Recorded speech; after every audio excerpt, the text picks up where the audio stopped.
The Iron Curtain of World War II, once descended, not only revealed the devastation of a continent, but unearthed an endless number of enigmas, of half-truths, of whispers that transformed into conspiracy theories. These narratives, like persistent shadows, clung to every corner of collective memory, offering alternative explanations for the events that redefined the 20th century. And at the epicenter of this whirlwind of speculations lies the somber silhouette of the atomic bomb. The infamous bomb, that cataclysm forged by the human mind, which fell on Hiroshima and Nagasaki, courtesy of the United States of America.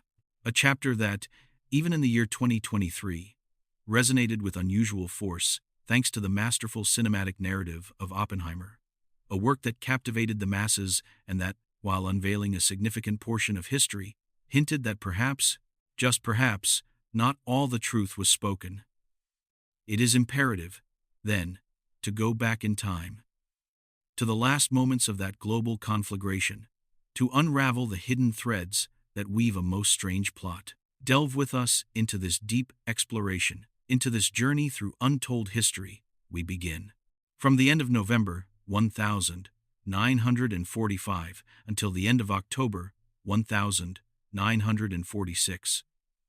The world, still gasping from the icy breath of war, turned its gaze towards a small Bavarian city, Nuremberg. There, in the imposing hall of the Palace of Justice, an unprecedented judicial drama unfolded: the Nuremberg trials. A monumental series of trials, driven by the victorious Allied powers, which sought to administer justice to the architects and executors of Nazi atrocities. Under the cold light of international law, a vast cast of characters who had taken an active part in the war machine of the Third Reich paraded in the dock. From the most prominent military hierarchs, whose insignias still reflected the ephemeral power of a fallen regime, to the doctors who perverted science in inhumane experiments, from the wardens and guards of the concentration camps, whose hands were stained with the blood of millions, to the bureaucrats who devised the logistics of extermination. The exact number of prosecuted individuals oscillates between historical imprecision, with estimates exceeding 600 or even 650 individuals. The figures, like shadows, intermingle, and historical consensus often divides on the precise quantification of those involved. What is undeniable is that, from this overwhelming number of human beings judged, the retribution was varied and severe. Many faced the firing squad or the gallows, their lives concluding in a final act of retributive justice. Others were sentenced to life imprisonment, their days consumed behind prison walls, condemned to reflect on the magnitude of their crimes. And a smaller group was granted shorter prison sentences, perhaps due to lesser involvement or mitigating circumstances. Throughout these trials, the echo of sadly famous names resonated in the hall. Key figures of Nazi Germany, whose surnames were etched in infamy. But there were also others, perhaps not of such high birth in the Reich hierarchy, but whose actions revealed a truly terrible criminal depravity. Names like Joseph Mengele, the Angel of Death, or Adolf Eichmann, the architect of the Holocaust, or Hermann Göring, Hitler's right-hand man, are some of those that resonate with chilling familiarity, synonymous with Nazi cruelty. However, among this tide of names, one of them shone by its absence. A name that, despite its crucial relevance, was never invoked, never interrogated, never judged: Hans Kammler. His silence in the trials is, in itself, a mystery. And this omission, this veil of silence, is strange. Strange because, in the intricate circles of Allied intelligence, that was a name that constantly reverberated. Any prisoner or informant interrogated, with connections in the military sphere, in armament production, in explosive manufacturing, or in the gigantic German industry, mentioned this individual. His name emerged again and again, like an inescapable echo. And yet, throughout the Nuremberg trials, this overwhelming and recurring information was ignored, discarded, as if it had never existed. An anomaly that demanded an explanation. Who was this enigmatic character, whose shadow loomed over the darkest secrets of the Third Reich. Hans Kammler, a man whose trajectory is a paradox of engineering and extermination, was, in essence, a civil engineer. His mind, forged in the logic of construction and efficiency, found a disturbing new purpose upon joining the National Socialist German Workers' Party sometime in 1932. In the early 1942s, his ascent within the party was already notable, which earned him his integration into the Schutzstaffel, the infamous SS, Hitler's elite guards. This group, beyond being a military combat force, was distinguished by its ideological fanaticism and its involvement in the brutal execution of Nazi policies. Kammler, with his technical expertise, would not wield a rifle on the battlefield, but would put his intellect at the service of construction, erecting the pillars of barbarism. His initial work, and one of the most infamous, was the supervision and design of the infrastructures that would become synonymous with horror: the concentration and extermination camps. Names that resonate with a shiver of dread: Belzec, Sobibor, Auschwitz, Birkenau. Hans Kammler not only orchestrated the construction of these facilities, but his engineer's mind outlined the plans, optimized the processes, and perfected the machinery of death.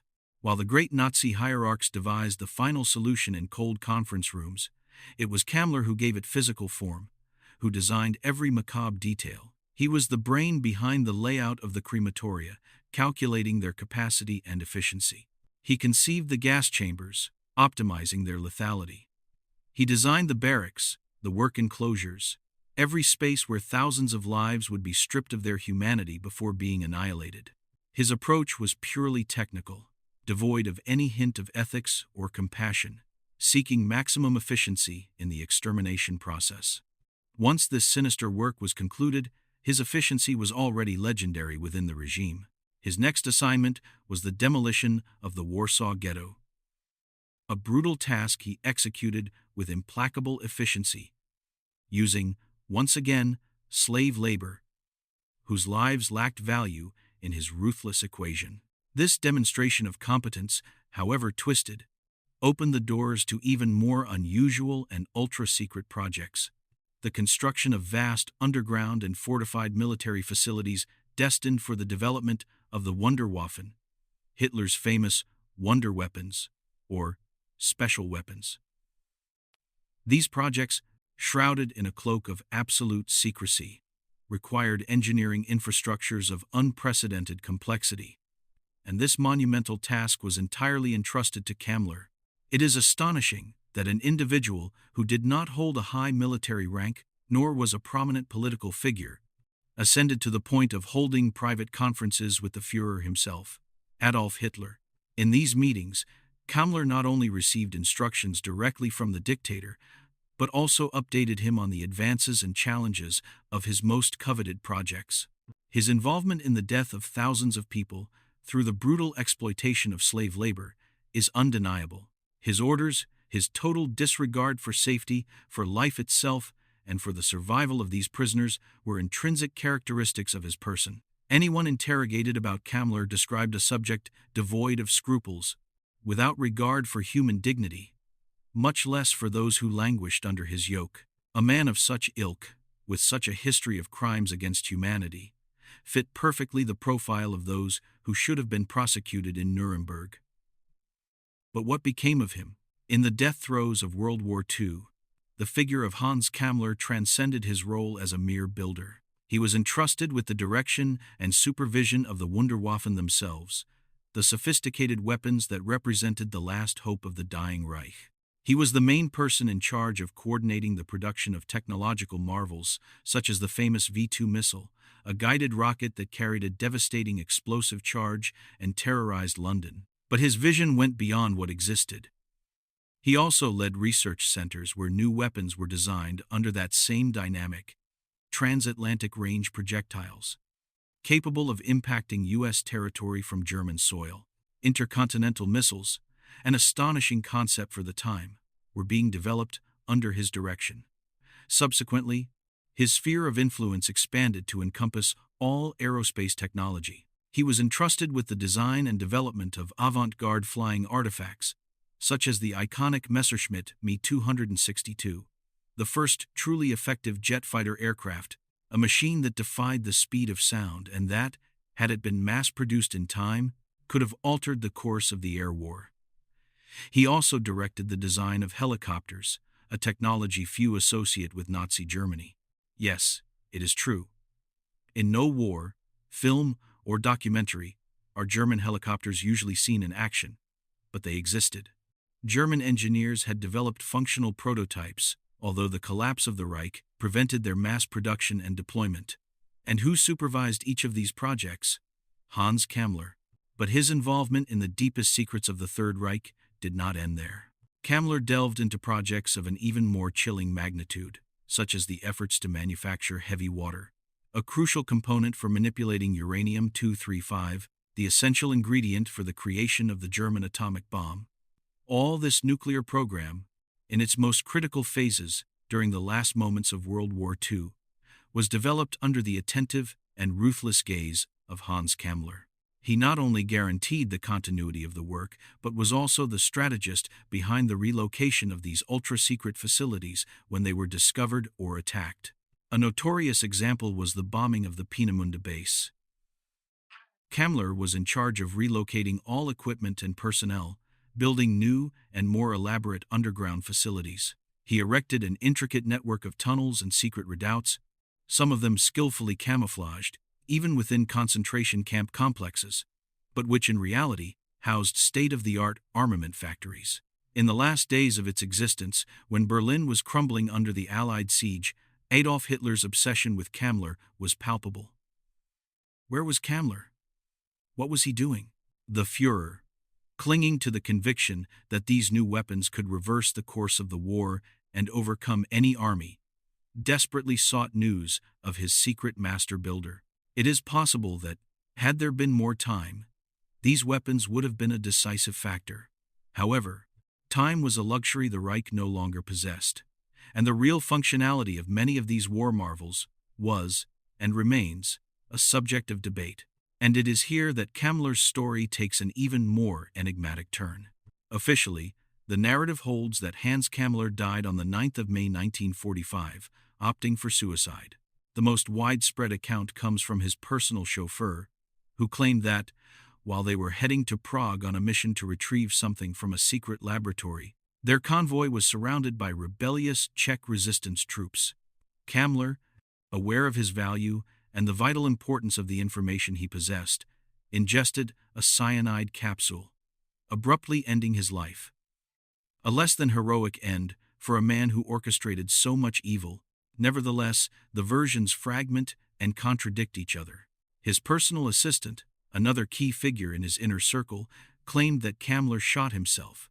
And to further complicate the puzzle, a third chauffeur provided a radically different version, denying the location and cause. Kammler, according to him, died in Berlin, not in Prague.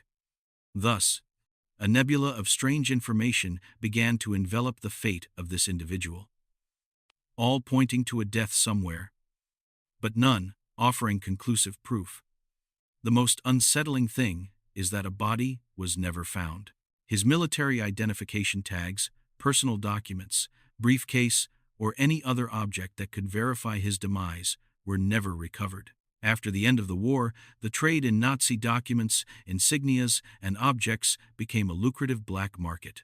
Treasure hunters and opportunists rummaged through ruins and makeshift graves, searching for any vestiges of the fallen that could be sold. The documents of a high-ranking SS officer would have been worth a fortune. But, surprisingly, not a single clue to the whereabouts of Kammler's objects, much less his body, appeared. During the months that followed the end of the war, while British and American intelligence forces interrogated countless prisoners and witnesses, the versions about Kammler's death were so disparate that they seemed to have been coordinated to sow confusion. The lack of coherence and the absence of evidence led most Allied troops to assume that he had simply died, a dishonorable end for a vile man. And there, in some Czechoslovakian grove, his body would have remained forgotten, a silent testimony to his evil. A sad story, not because of the man's fate, but because of the immensity of the damage he inflicted. But, as we well know in stories that delve into the confines of mystery, simple stories are rarely the complete truth. The silence that covered the figure of Hans Kammler began to crack in 1965, when a series of strange rumors, like an echo from beyond the grave, began to circulate. These whispers no longer spoke of a dead Kammler, but of a Kammler who would have surrendered himself to the Americans. The theory suggested a high-level negotiation. Life in exchange for information, a new identity, and the possibility of ending his days in the tranquility of the United States. And, as far-fetched as it may seem, this hypothesis was not so far from the reality of the post-war period. At the end of World War II, with the imminent fall of Germany, two ultra-secret projects were launched by the Allies, particularly by the United States. The first, known as Operation Paperclip, had as its primary objective to recover valuable German scientific and technological knowledge. Hundreds of Nazi scientists, and even Japanese, with murky criminal records, were transferred to the United States, granted a new identity, and put to work on American research projects, all under a veil of absolute secrecy. The justification was pragmatic. Their knowledge in fields such as biological weapons or rocketry was invaluable. The second project, complementary and of equal importance, was known as Operation Alsos. This focused specifically on aerospace technology. The Germans had developed rockets with the ability to exit the lower atmosphere, travel through the stratosphere, and re-enter to impact enemy territory. They were the precursors of intercontinental ballistic missiles, capable of crossing the Atlantic. They had also developed other marvels, such as the small Typhoon rockets, the first surface-to-air missiles designed to shoot down planes using a control system and sensors guided to the target, and planes like the Messerschmitt Me 262, that twin-jet fighter bomber, was being adapted to carry and launch these missiles, eliminating the need to fire bullets and transforming aerial combat. All this technology was of utmost importance to the United States, which yearned to incorporate these advances into its own arsenal. The problem was that Kammler was not a scientist in the strict sense of the term. He was an engineer, a technician, an administrator who had supervised the construction and management of all this. He would hardly fit the profile of a Wernher von Braun, the father of the American space race, a world-class scientist whose talent was indisputably valuable. It seemed illogical that Kammler, with his profile, could have negotiated an amnesty of such magnitude. And so, the rumors of the 60 Seconds faded, leaving behind only a few testimonies that claimed to have seen documents, but without firm proof. Until a few years ago, in recent times, a wave of long classified World War II documents has begun to come to light. And to the astonishment of the historical community and conspiracy theorists, at least two documents appeared that mentioned the surname Kammler, unequivocally referring to Hans Kammler. In one of them, a high-ranking U.S. intelligence officer gave instructions to a subordinate, also part of intelligence, to carry out a series of interrogations of certain German scientists who had been incorporated into the Alsos and Paperclip projects. The objective was clear: to obtain technological information, discover the secrets of the Wunderwaffen, know the location of plans and technical information, and the names of the German experts of interest were listed. Among them, to everyone's astonishment, was Kammler. In another of these declassified documents, a written report detailed the statements of several people, and again, Kammler's name appeared. The date of this report was November 1945. That is, with World War II already concluded, and while the Nuremberg trials were taking place in Europe, Hans Kammler was being interrogated in the United States. This revelation, as simple as it was forceful, confirmed that Kammler was not only alive, but had actively negotiated his fate, being transferred to U.S. territory. The key question then resurfaces with greater force. What kind of extraordinarily valuable information could this man have negotiated? Kammler, a Nazi to the core, with an immeasurable history of atrocities, and who theoretically possessed limited scientific knowledge, perfectly fit the profile of a war criminal who should have been judged without delay. However, Kammler possessed something of immense value: direct contact with all the scientists who had worked under his command, both in the aerospace division and in the development of the Wunderwaffen. He was the nexus, the custodian of secrets. He knew who had done what, where the plans, documents, prototypes were. What did he offer in this macabre exchange? Among the various rumors and theories about what Kammler might have delivered, one of the most striking is Project Haunebu, the supposed fleet of German flying saucers. Sounds absurd, right? A concept that most associate with science fiction of the 2000s, when an author popularized it. However, the genesis of this story is much older and more disturbing. After World War II, Rudolf Schriever, a German aeronautical engineer, acknowledged having participated in the design and construction of unconventional flying apparatuses, which operated using an engine known as the Kohler engine or Brill engine, based on anti-gravity principles. Schriever even provided details about the design of the Vril 7, a large artifact, capable of being operated by up to 14 people. These enigmatic apparatuses used a turbine system developed by Victor Schauberger, a system that, surprisingly, did not strictly require fossil fuels. It was said that they operated with a strange engine, an anti-gravitational device that allowed them to reach extraordinary speeds and altitudes. While they were not operational aircraft for direct combat, given that they flew at high altitudes and extreme speeds and were still in the testing phase, the testimonies of Schriever and other scientists claim to have achieved operational designs, that is, physical machines that actually worked. The most astonishing thing was that these prototypes operated with minimal amounts of an atomic fuel or some type of unconventional energy, similar to the technology used in submarines with anaerobic engines of the time. And guess what? In the first text that unveiled these secret projects, Kammler's name appears again. He was in charge of this program, was present during the tests, supervised the materialization of the designs. Of course, it may seem like madness, an overflowing fantasy, and incredulity is understandable. But if these artifacts really existed, the fact that Kammler had not died in a remote grove near Prague, but, on the contrary, had delivered all this information, revealed the identity of the scientists involved, gathered these experts for the ALSOs or paperclip projects, and then personally taken charge of supervising this technology for the Americans, everything would make a chilling sense. And perhaps the biggest surprise of all is that, in 1947, over Mount Rainier in the state of Washington, the first sighting of flying saucers of the modern era, in the strict sense of the word, occurred. Flying objects with the unmistakable shape of the Haunebu. Shortly after, the Roswell incident in New Mexico would shock the world. Although it would not be the only or the first of a series of anomalous events. Could it be that someone was conducting tests with German designs from World War II and something had gone catastrophically wrong? Kammler was, without a doubt, the only man who knew the location of all the plans, detailed information, classified documents.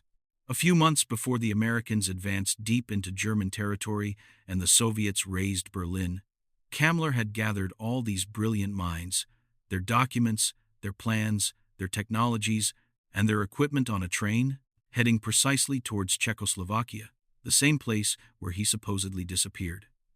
The coincidence is too striking to be ignored. And why would that apparatus have crashed in Roswell? A prototype in the testing phase can fail for 1,000 reasons.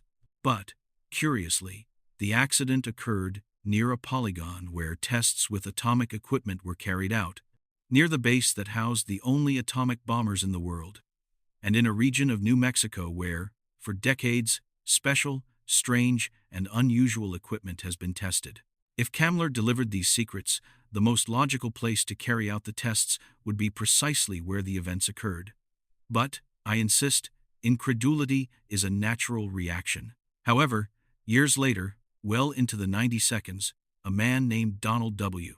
Richardson, who had served as a counterintelligence agent and had dedicated himself to enemy investigation, made a surprising revelation on his deathbed. He explained to his children that he had been in charge of capturing Kammler and bringing him to the United States, and that, in exchange, Kammler had delivered invaluable information. But would the delivery of the Honebu projects have been enough to spare the life of a war criminal of his caliber? Probably not. The Nazi mind had conceived something else, something even darker and more enigmatic, whose true function was difficult to comprehend. The artifact known as Die Glocke, the bell.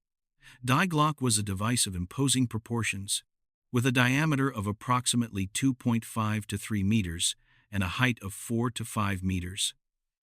This artifact was equipped with a device similar to a Kohler engine, but of a much superior sophistication. Its main mechanism consisted of violating gravity around it, using counter-rotating engines, structures filled with a mysterious substance they called Serum 525, which rotated at dizzying speeds on its own axis. While all this may sound like speculation, the existence of the Brill and Kohler engines, already anti-gravitational in themselves, lends some weight to the possibility.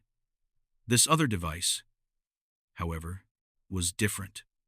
Die Glocke was capable of producing such significant biological damage that it transformed plant tissues into a kind of fat.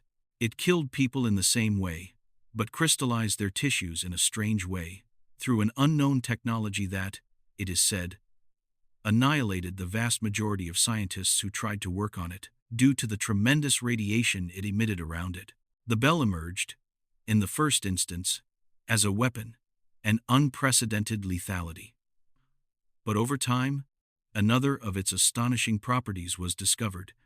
This artifact could also fly and make extraordinarily fast journeys, and, according to some, these journeys were so dizzying that they could violate the barrier of time itself. I know it's a myth, and this myth, again, finds its origin in the 2000s, when a science fiction writer, or at least of esoteric topics, claimed to have seen documents that spoke of Die Glocke, and that, although he was not allowed to photocopy them, he was able to take notes, from which he extracted his idea.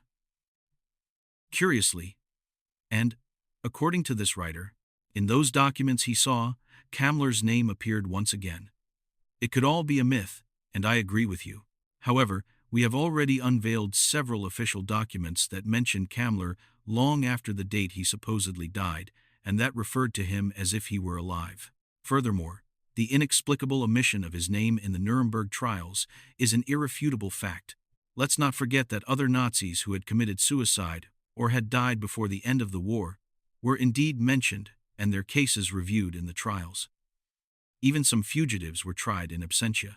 In Kammler's case, this would have been logical, as there was no proof of his death, but it was not so. Then we have the testimony of Richardson, the counterintelligence agent, who claimed to have received him in the United States and taken care of him.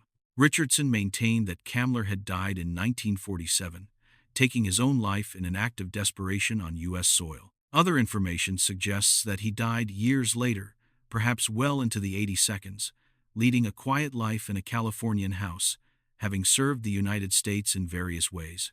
Therefore, something undeniably hides behind his story.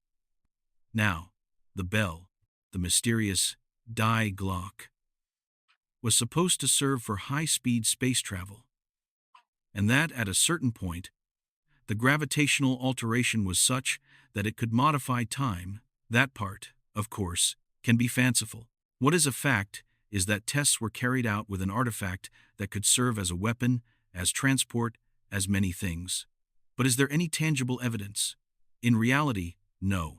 But if you have ever heard of the Kecksburg UFO accident in Pennsylvania in 1965, you will surely have identified that as something unusual, because the object that witnesses claimed to have seen in Kecksburg, in the supposed accident that was officially catalogued as an asteroid, had the shape of the Nazi bell, Die Glocke, exactly the same. They could be simple coincidences, of course, I agree with you. But after these musings, an aspect emerges, that is, if possible, even more unsettling. Kammler, the master of Nazi secret engineering, was also involved in the entire vast network of nuclear facilities. After the devastating attacks suffered by the heavy water production infrastructure in Norway, Kammler was in charge of rebuilding and establishing new facilities in a site known as the Giant Mountains, Riesengebirge, and of continuing to work, in absolute secrecy, on the design and production of atomic weapons. The Germans had been immersed in this effort for a considerable time, seeking to manufacture weapons based on uranium-235, the enriched isotope that is the heart of the atomic bomb. It is a historical coincidence that, when the potential of nuclear fission was discovered in 1932, and, subsequently, in the late 1930s, the idea that this energy could be converted into a devastating weapon, Germany possessed uranium deposits, unlike the United States. Therefore, the Reich decided to monopolize and close access to this mineral, beginning to work on a nuclear energy project, and particularly atomic weaponry, as early as 1939. They were surprisingly advanced for the time.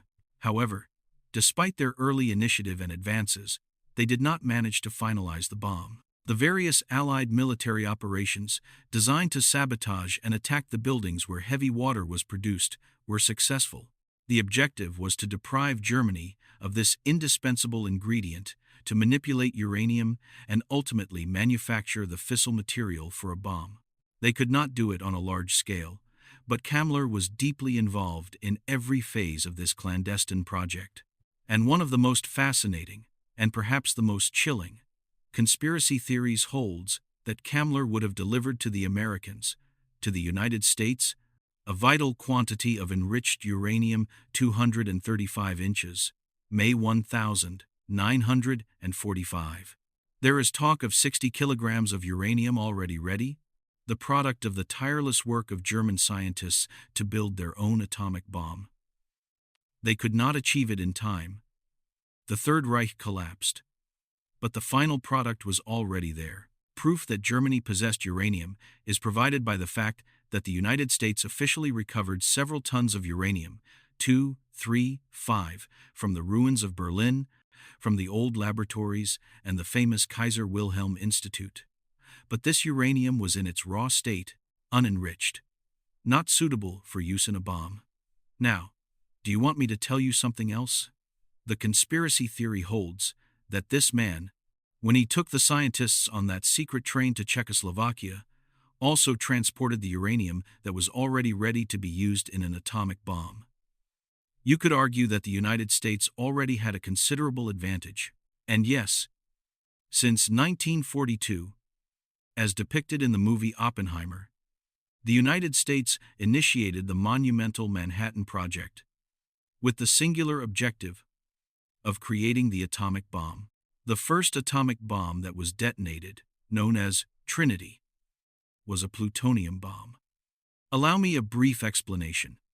Plutonium bombs work by placing a core of this element, surrounded by conventional explosives that must detonate simultaneously with millimeter precision to compress the plutonium until it reaches critical mass, at which point a chain reaction and a massive explosion occur.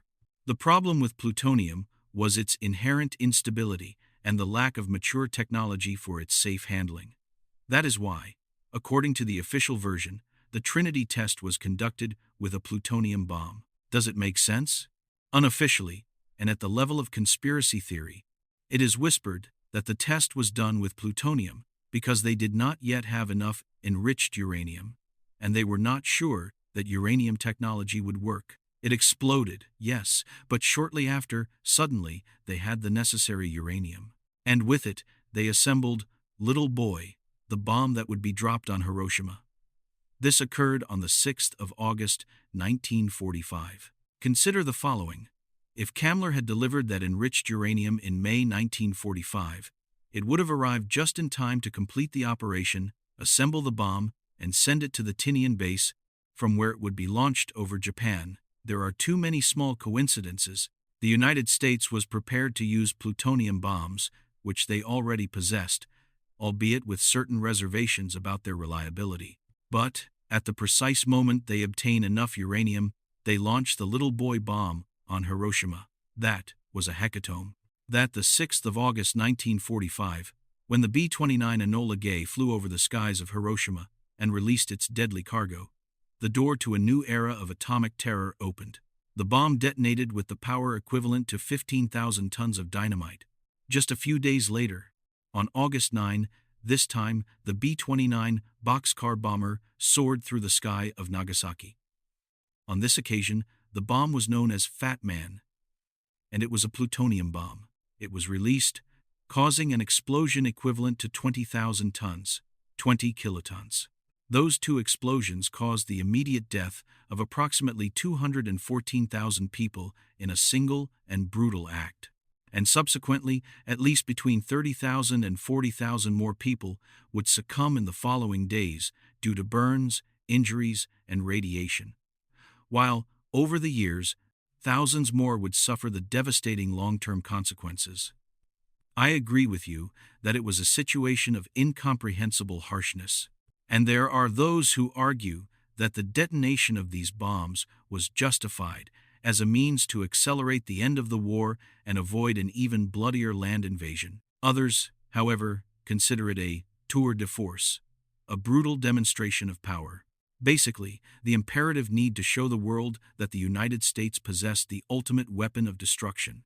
They needed to test it, demonstrate its functionality, because, in fact, they did not have absolute certainty about its large-scale effectiveness.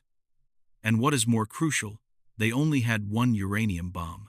And do you know how many kilograms of enriched uranium 235 little boy used? Approximately 65 kilograms. So, for many conspiracy theorists, the true architect of the destruction of Hiroshima, of the first atomic bomb detonated on civilian population, was not the United States. It was not Oppenheimer, not even President Truman. It was, rather, Hans Kammler, a Nazi, who would have delivered the enriched uranium that the United States had so much trouble producing. The uranium enrichment process in the United States was incredibly slow and costly, involving about 10,000 people working on gigantic apparatuses to separate the heavy isotope and concentrate the enriched uranium. Kammler's delivery would have been an invaluable shortcut, a crucial catalyst. So, there you have it. You choose which of these three options: the anti-gravitational bell, the flying saucers with Kohler anti-gravitational engines, or a massive amount of enriched uranium to subdue the Japanese Empire would have been important enough for the United States to spare the life of a Nazi criminal of Kammler's stature. Of course, don't pay too much attention to me. These are just conspiracy theories.